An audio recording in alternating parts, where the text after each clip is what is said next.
Nah, halo, assalamualaikum warahmatullahi wabarakatuh. Kami dari kelompok 5. Di sini kami akan melakukan diskusi terkait materi desain pembelajaran, yakni teori belajar kognitivisme. Uh, Mengenai penjelasan dari teori belajar kognitivisme akan disampaikan oleh Bella Silvesteria Damani. Teori belajar kognitif adalah teori belajar yang lebih mementingkan proses belajar daripada hasil belajarnya. Hakikat belajar menurut teori kognitif dijelaskan sebagai suatu aktivitas belajar yang berkaitan dengan perantaraan informasi, reorganisasi, perseptual, dan proses internal.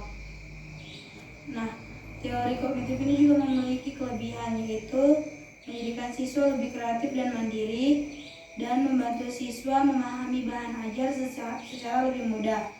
Dan juga teori kognitif memiliki kekurangan, yaitu teori ini tidak menyeluruh untuk semua tingkat pendidikan, sulit dipraktekkan khususnya di tingkat lanjut, dan memiliki prinsip seperti integrasi sulit dipahami dan pemahamannya masih belum tuntas. Dengan teori kognitif, belajar bukan hanya sekedar melibatkan hubungan stimulus dan respon, tetapi belajar pada hakikatnya melibatkan proses berpikir yang sangat kompleks. Menurut kognitif, belajar adalah usaha yang mengaitkan pengetahuan baru ke dalam struktur berpikir yang sudah dimiliki individu, sehingga membentuk struktur kognitif baru yang lebih mantap sebagai hasil belajar. Kita akan mengasih contoh, semisalnya ada seseorang mengemudi di perjalanan ke suatu tempat. Di perjalanan dia mengamati semua aktivitas ataupun pemandangan yang lain. Kemudian dia menceritakan pengalamannya tersebut kepada temannya. Ketika dia menceritakan pengalamannya selama dalam perjalanan, dia tidak dapat menghadirkan ataupun memberikan objek-objek yang pernah dilihatnya selama dalam perjalanan itu. Dia hanya dapat menggambarkan semua objek itu dalam bentuk kata-kata atau kalimat. Maka dengan demikian telah terjadi proses belajar dan terjadi perubahan terutama terhadap pengetahuan dan pemahaman. Jika pengetahuan dan pemahaman tersebut mengakibatkan perubahan sikap, maka telah terjadi perubahan sikap dan seterusnya. Teori belajar kognitif membantu guru dan siswa untuk memahami proses belajar ataupun membantu mengembangkan strategi belajar yang efektif. Contoh positif salah satunya yaitu memahami proses belajar. Teori belajar kognitif membantu guru dan siswa memahami bagaimana proses belajar terjadi.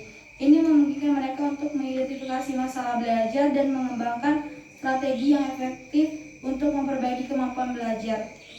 Contoh negatifnya yaitu salah satunya kurang menyediakan informasi tentang faktor-faktor lainnya yang mempengaruhi belajar. Teori belajar kognitif hanya menyediakan informasi tentang proses belajar dan strategi belajar. Namun ada beberapa faktor lainnya yang mempengaruhi belajar seperti motivasi, kondisi fisik, dan lingkungan belajar. Selanjutnya akan disampaikan oleh rekan saya. Baik, selanjutnya kita akan masuk kepada pembahasan mengenai para tokoh dari teori belajar kognitivisme. Tapi sebelum itu, kalian penasaran nggak sih kenapa teori kognitivisme ini lahir padahal sebelumnya udah ada teori behaviorisme? Nah, ternyata setelah ditelisik lebih lanjut, teori kognitivisme ini lahir atas alasan ketidakpuasan dari sebagian orang terhadap teori belajar behaviorisme. Orang-orang mulai menyadari nih bahwa behaviorisme ini kan hanya fokus pada perilaku yang terlihat dan dia juga tidak memperhatikan proses mental seseorang, seperti cara bagaimana seseorang itu memperhatikan, mengingat, memahami, menafsirkan sesuatu, berpikir, dan membuat keputusan. Nah, inilah yang menjadi latar belakang lahirnya teori kognitivisme, yang kemudian menggeser fokus dari memperhatikan perilaku luar saja menjadi lebih memperhatikan apa yang terjadi dalam kepikiran manusia. Nah, ada dua tokoh teori kognitivisme yang sangat terkenal. Yang pertama adalah Jean Piaget. Dia mengungkapkan bahwa teori kognitivisme ini ialah suatu proses genetik. Apa maksud proses genetik? Maksudnya itu suatu pemahaman seseorang itu akan berkembang sesuai dengan umur mereka. Nah, ada proses adaptasi kognitif ini meliputi asimilasi atau penambahan informasi baru, kemudian ada akomodasi, pengubahan informasi yang sudah ada, dan yang terakhir ada ekuilibrasi, yaitu penyeimbangan asimilasi dan akomodasi. Contohnya itu ketika seorang anak yang memiliki pemahaman mengenai binatang anjing di rumahnya, misalnya dia punya peliharaan binatang anjing, kemudian dia keluar nih, dia melihat ada serigala, ternyata dia berpikiran bahwa serigala itu adalah anjing. Nah, itu merupakan asimilasi, yaitu penambahan informasi baru. Kemudian akomodasinya adalah ketika anak itu mengetahui bahwa serigala dan anjing itu adalah dua hewan yang berbeda. Nah, kemudian ekuilibrasi itu sang anak bisa membedakan antara serigala, anjing, dan mungkin hewan lain dengan lebih baik. Selanjutnya, Piaget juga menguraikan tahapan-tahapan kognitif daripada anak, di mana pertama itu ada tahap sensor motorik dari 0 sampai 2 tahun, di mana anak dapat mendapat informasi itu dengan cara melihat, mendengar, dan menyentuh. Lalu ada tahap praoperasional, yaitu 2 sampai 7 tahun, di mana anak mampu menggunakan bahasa sederhana dan memperoleh pengetahuan abstrak. Tahap konkret yaitu 7 sampai 11 tahun, di mana pemikiran anak meningkat. Lalu tahap operasional formal yaitu usia 11 sampai 15 tahun, remaja dan orang dewasa mulai menggunakan pemikiran abstrak dan logika untuk memecahkan masalah yang kompleks. Kemudian ada tokoh yang kedua adalah Jerome Bruner. Dia terkenal dengan teorinya yaitu free discovery learning, di mana dia mengatakan bahwa belajar akan berjalan dengan baik jika guru memberikan kesempatan kepada siswa untuk menemukan suatu konsep, teori, aturan, atau pemahaman melalui contoh-contoh yang dijumpai dalam kehidupannya. Jika Piaget tadi perkembangan kognitif sangat berpengaruh terhadap perkembangan bahasa seseorang, maka Bruner beranggapan bahwa perkembangan bahasa besar pengaruhnya terhadap perkembangan kognitif seseorang. Nah, perkembangan kognitif Bruner ada 3, yaitu tahap enaktif, yaitu memahami dunia sekitarnya, anak menggunakan pengetahuan motorik. Kemudian ada tahap ikonik, memahami dunia sekitarnya, anak menggunakan visualisasi dan kompresi. Kemudian ada tahap simbolik, mampu memiliki gagasan abstrak melalui simbol-simbol bahasa, logika, matematika, dan sebagainya. Jadi teori kognitivisme ini memang mementingkan proses, tetapi hasilnya juga sangat diutamakan.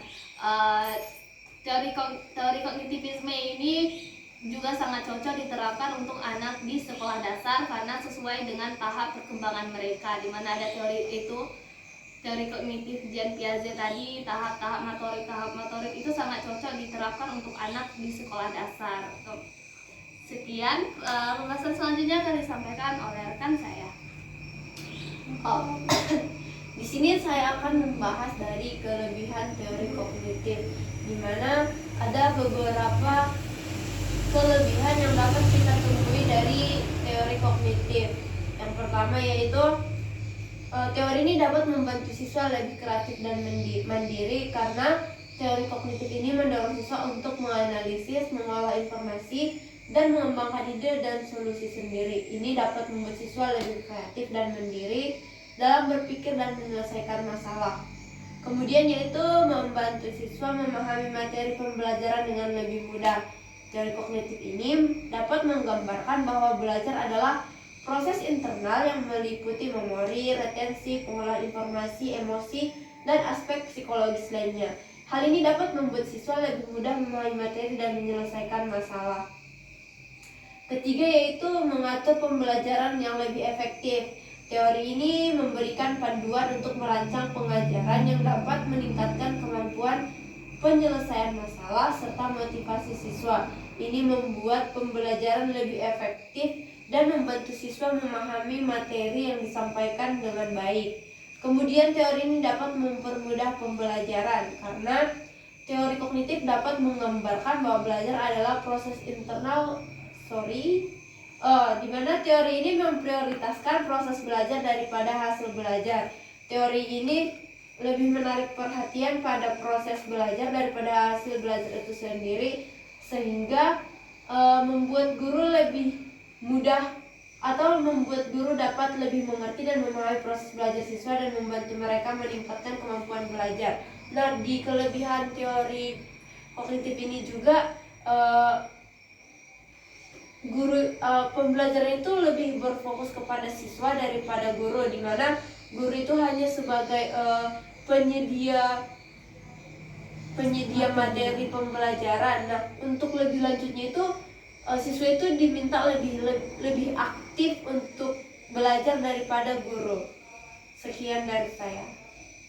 Selanjutnya di sini saya akan membahas apa aja sih kelemahan yang terdapat pada teori kognitivisme. Nah, yang pertama yaitu pada dasarnya teori kognitif ini itu lebih menekankan pada kemampuan masing-masing ingatan peserta didik. Nah, yang dimana dalam teori ini tuh selalu menganggap bahwasanya semua peserta didik itu mempunyai kemampuan daya ingat yang sama dan tidak dibeda-bedakan. Nah, dari pernyataan tersebut dikatakan bahwa dengan adanya kelemahan potensial dalam penerapan teori kognitif ini, yaitu cenderung mengabaikan perbedaan individual dalam kemampuan ingatan. Nah, karena cenderung menganggap bahwa semua peserta didik memiliki kemampuan daya ingat yang sama, yang berarti dalam teori itu tidak membedakan secara individu mana yang memiliki kemampuan daya yang kuat, mana individu yang memiliki kemampuan daya ingat yang rendah. Nah, kelemahan ini tuh dapat memiliki implikasi praktis yang signifikan dalam konteks pendidikan, karena kan tidak semua peserta didik itu memiliki kemampuan ingatan yang sama. Nah, jadi ada beberapa siswa yang mungkin memiliki kemampuan untuk dengan mudah menyerap dan mengingat informasi dengan mudah. Ada juga yang peserta didik itu memerlukan waktu yang lama untuk dapat menyerap semua informasi yang diberikan oleh guru. Yang kedua, ada kalanya juga dalam metode ini tidak memperhatikan bagaimana cara peserta didik dalam mengeksplorasi ataupun mengembangkan pengetahuannya, dan bagaimana cara peserta didik dalam mencari informasi. Nah, yang perlu diketahui bahwasanya setiap anak itu kan memiliki keunikannya masing-masing nih, bagaimana dia memperoleh informasi, bagaimana dia dapat menyerap informasi dengan baik. Nah, mungkin ada beberapa peserta didik yang lebih efektif dalam pembelajaran visual, audio, maupun kinestetik. Nah, peserta didik juga dapat memiliki minat yang berbeda-beda yang dapat mempengaruhi bagaimana cara mereka mengeksplorasi topik ataupun materi tertentu. Selanjutnya, apabila dalam pengajaran hanya menggunakan metode satu aja yaitu kognitif, maka dipastikan secara peserta didik itu tidak dapat mengerti materi yang diberikan. Jadi kayak gini, misalnya kita menggunakan metode kognitif saja, mungkin itu nggak cukup untuk peserta didik untuk memastikan bahwasanya anak ini tuh paham dengan materinya. Jadi itu harus disertai dengan metode-metode lain yang dapat mendukung beragam gaya belajar dari peserta didik tersebut. Selanjutnya yaitu misalnya dalam sekolah kejuruan nih hanya menggunakan metode kognitif tanpa adanya metode lain dalam pembelajaran, maka peserta didik itu mengalami kesulitan dalam praktek kegiatan langsungnya. Misalnya kayak gini, dalam metode kognitif mungkin itu nggak cukup untuk mempersiapkan peserta didik dengan baik. Nah, kan kalau kejuruan itu kan memerlukan kesempatan anak untuk mengembangkan keterampilan praktis yang relevan dengan bidang mereka, agar di masa depan itu dapat ataupun di dunia nyata dapat diterapkan. Jadi tidak hanya dengan menggunakan satu metode saja, tapi harus menggunakan metode yang lain. Selanjutnya, dalam menerapkan metode pembelajaran kognitif ini perlu diperhatikan kemampuan peserta didik untuk mengembangkan suatu materi yang telah diterimanya. Jadi ini tuh merujuk pada kemampuan peserta didik untuk lebih memahami informasi yang telah diberikan oleh gurunya. Jadi itu kayak bagaimana peserta didik itu menerapkan, menganalisis, mensintesis, dan mengevaluasi informasi yang telah diberikan. Dengan kata lain, peserta didik diharapkan dapat menggunakan informasi yang mereka terima untuk membentuk pemahaman yang lebih mendalam, membuat hubungan antar konsep, dan menghasilkan pemikiran yang lebih kompleks. Baik, kan kita ketahui tadi teori kognitivisme itu menjadikan guru hanya sebagai fasilitator, bukan sebagai senter seperti di behaviorisme. Jadi guru diharuskan untuk membuat pembelajaran itu bermakna. Bermakna maksudnya adalah siswa dapat lebih mengerti dan dapat menunjukkan pemahamannya di dalam kehidupan sehari-hari. Apa contoh kegiatannya? Misalnya di dalam materi IPA seperti penguapan, guru bisa memberikan contoh konkret di mana contoh itu dapat diraba, dapat dipegang, jadi siswa itu dapat belajar lebih mudah. Oleh karenanya dalam pembelajaran penguapan, guru bisa memberikan praktek langsung, seperti misalnya guru membawa kain yang dibasahkan, kemudian siswa itu disuruh memperhatikan apa aja sih yang terjadi. Mereka pertama harus mengamati, memperhatikan, menganalisis, kemudian mensintesis, mengobservasi, sehingga mereka memiliki pemahaman yang bermakna. Oh, ternyata ketika air dibasahi dengan kain, kain dibasahi dengan air, kainnya akan basah. Kemudian kain tersebut gimana bisa dia kering? Kenapa sih penguapan bisa terjadi? Jadi guru itu selalu memberikan stimulus sehingga anaknya dapat merespon. Mereka dapat berpikir sendiri. Jadi guru hanya sebagai fasilitator. Begitu. Terima kasih.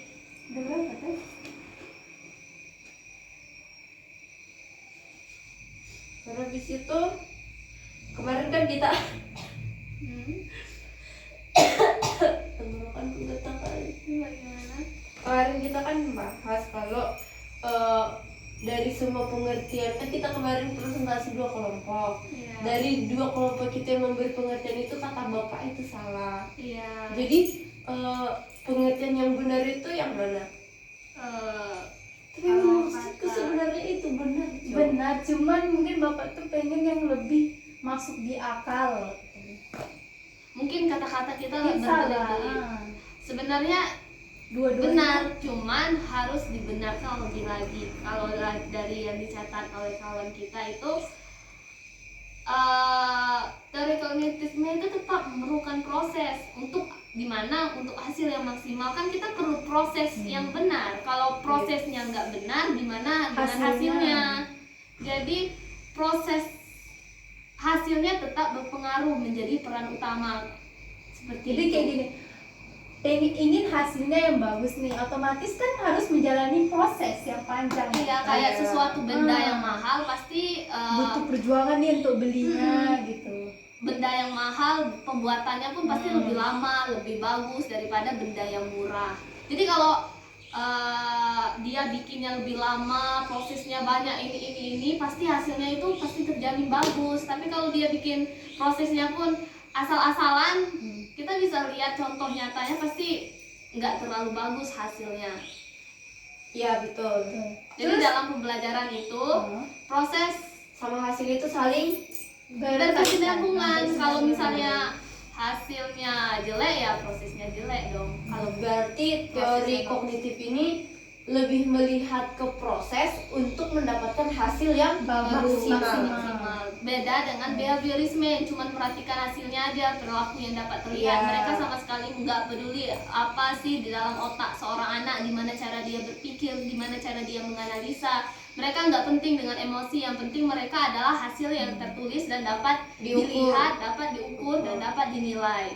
Begitulah. Begitu. Jadi perbedaannya behaviorisme sama kognitif itu ada di proses Sama Hasil. hasil.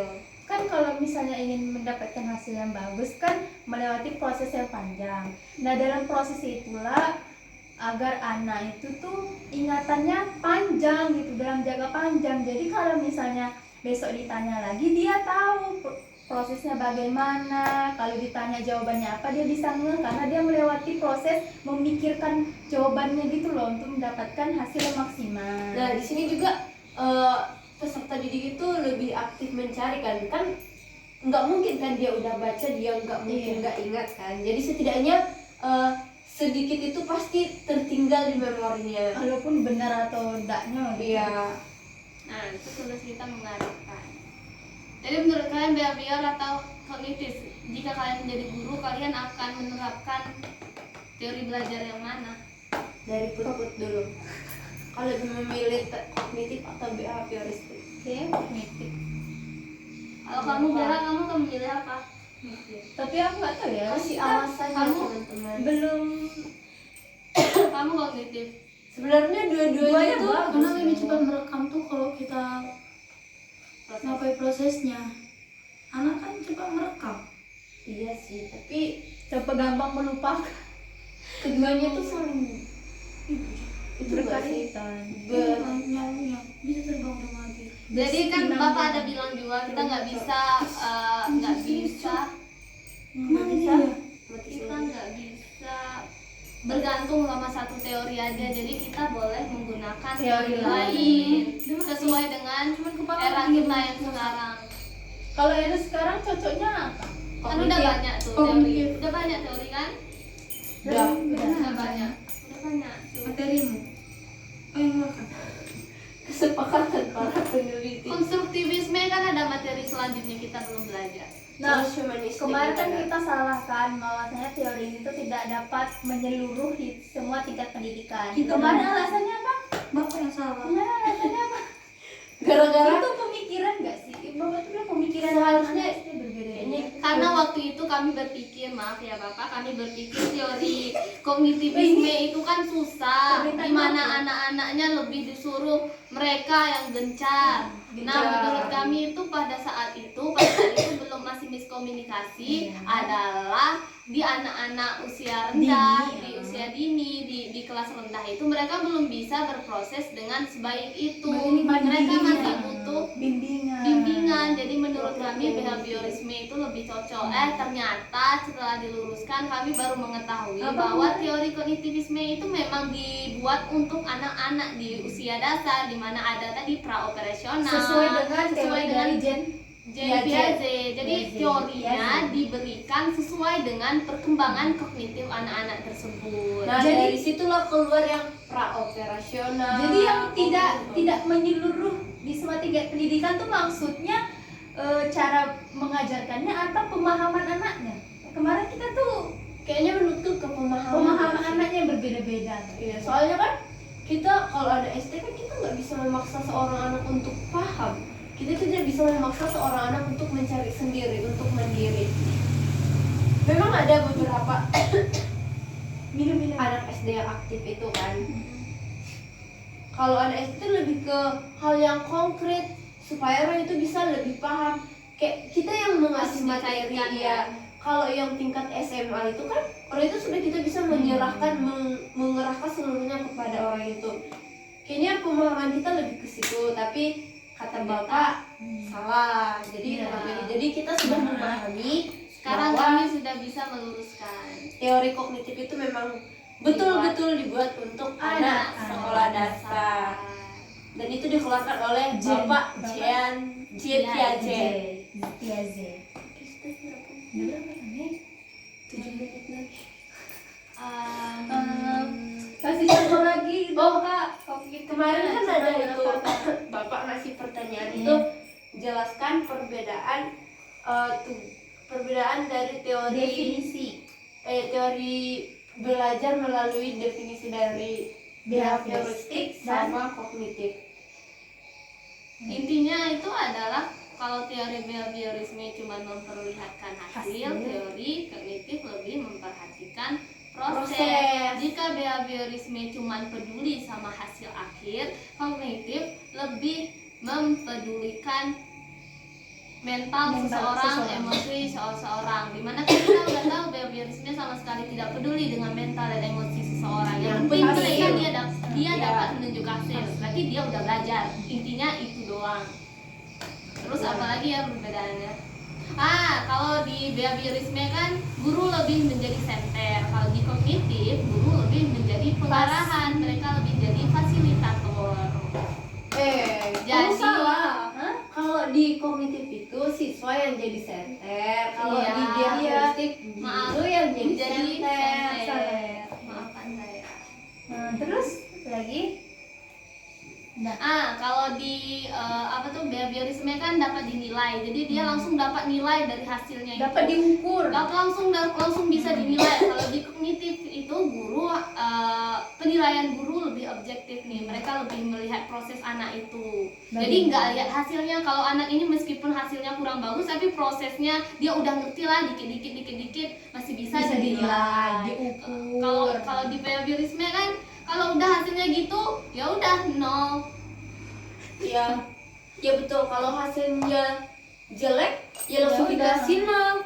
Kalau di kognitif itu masih ada pertimbangan prosesnya. Banyak pertimbangan Dia melihat di anak belakangnya, ini, cara dia prosesnya. mengobservasi, gimana partisipasinya dengan kelompok. Jadi banyak penilaian, bukan cuma satu, bukan cuma melalui tes saja. Di kognitif ini juga lebih Tapi aktif. di behavioristik ada penguatan.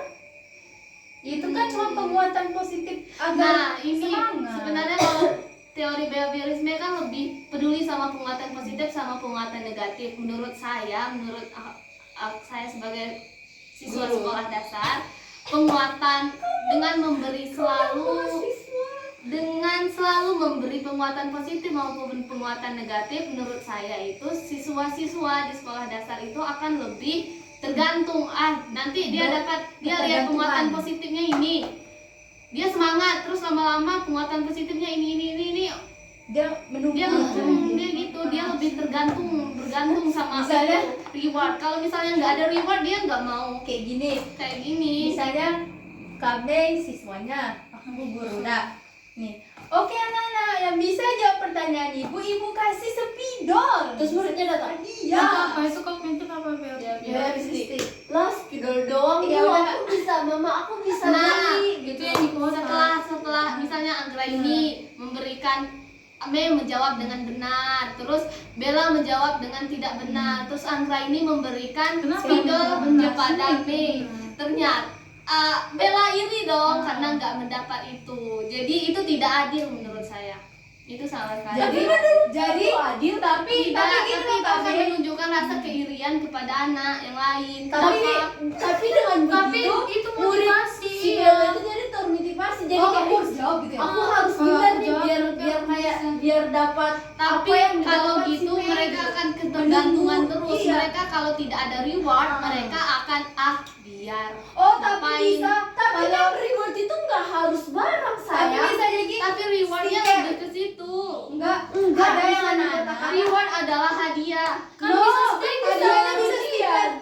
Stem Bintang-bintang. Nah, hasilnya itu Stem kemana? Bintang-bintang itu Ditempel pasti hasilnya di lebih buku, berprestasi. di Lebih buku. prestasi kan?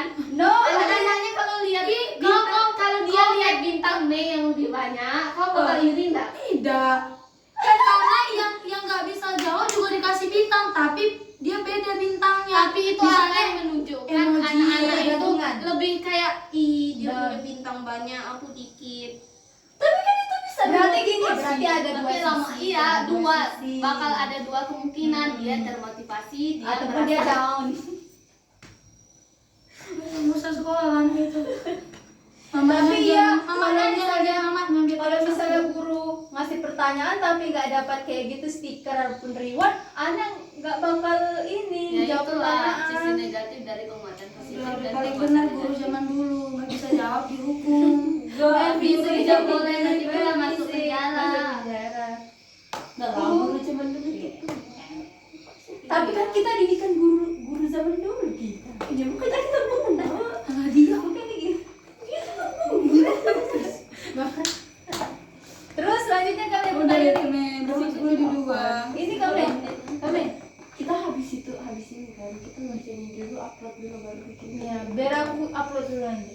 Ini kita belum ada selanjutnya. konstruktif Lanjut. itu Video Itu yang kedua kami ini apa yang kedua? Sisi positifnya mana lebih banyak? Peran guru dalam teori behavioristik sama kognitif tuh bedanya apa peran guru? tadi sudah kita jelaskan. Belum. Ya lebih Kalau jelas lagi. kalau di kognitif guru lebih banyak begawe. Karena kan mementingkan proses. Oh enggak. bisa diulang di behavioristik. betul lah. Kalau kognitif siswa jadi center. Tapi tadi Bella bilang guru lebih banyak kognitif. Gawe tuh kerja kan nih, bekerja. Enggak. Karena siswa lebih aktif daripada ini. Iya, karena siswa lebih aktif kalau bergerak terus lah, kayak nengok satu lagi nengok. Mengawasi. Iya, lebih banyak lagi. Kalau di BH Itu menurut Nah, gini. Kalau behaviorisme itu, behaviorisme ini pisang Bella. Ini pisangnya untuk dimakan. Bagaimana cara mengupasnya? Tunjukkan ini mengupasnya, sayang. Gimana cara makannya? Gigit. Kalau di Kognitif, sayang Ini ini pisang. Kalian tahu nggak cara bukanya gimana? Cara makannya? Ayo, Kasih ada. gimana? Oh, berarti lebih banyak. Kalau muridnya nggak tahu, Bu. Ya udah kau cari tahu sendiri gimana cara bukanya. Itu kognitif kan? Iya. Tapi lebih penting proses. Iya, Ya itu prosesnya. Dia tuh Makanya cara mikir, berbuka. oh iya ya, mikir kulit pisang tuh macam mana ya bukanya. Kayak guru Makanya. bagus, kayak guru-guru sekarang kan. Dia ngasih soal. Bukan, dia ngasih itu soal. Ya. Kan seharusnya kan soal itu kan ada contohnya tuh kan, Iya. gitu kan. Tapi karena saling bertolak belakang kan contoh sama soalnya. Iya, nggak mungkin lah udah dibuat contoh soalnya itu lagi. Bukan, soal contohnya itu gampang. Masuk ke soal itu beda lagi. Iya. Tapi gurunya itu menjelaskan yang dicontoh, Kami- bukan kayak ngambil soal yang lain. Ada dua kemungkinan.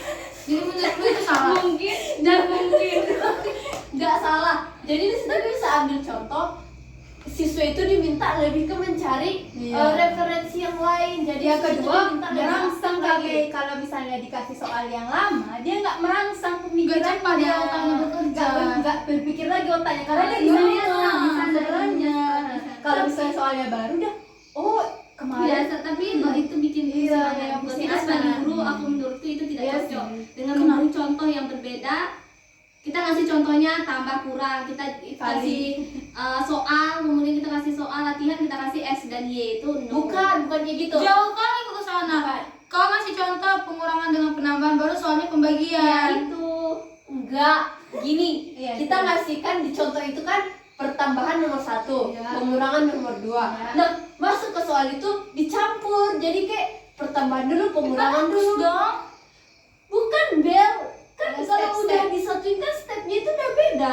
Guru itu nggak menjelaskan kalau itu penjumlahannya kan misalnya 1 tambah 1 dikurang 3. Kan itu kan hasilnya kan negatif kan? Berarti gurunya bukan. Nah itu kan pas yang dibilang. Jadi pas. sebagai siswa sekolah dasar kita harus mengevaluasi, merefleksi lagi. Nah, kita sebagai guru di masa depan, kita itu harus betul-betul mengajar, jangan seperti kayak yang dahulu. Jadi yang benar-benar menurut kita bisa diadopsi. Kalau yang Ya. menurut kita no, ya udah kita buang, kita cari metode yang lebih baru sesuai dengan perkembangan zaman di masa ini. Terima kasih. Sekian. Lagi satu 30. lagi belum? Udah. Dadah. Dadah. Semoga bermanfaat. Mwah. Udah langsung update di YouTube biar ada lidahnya. Kerja dulu.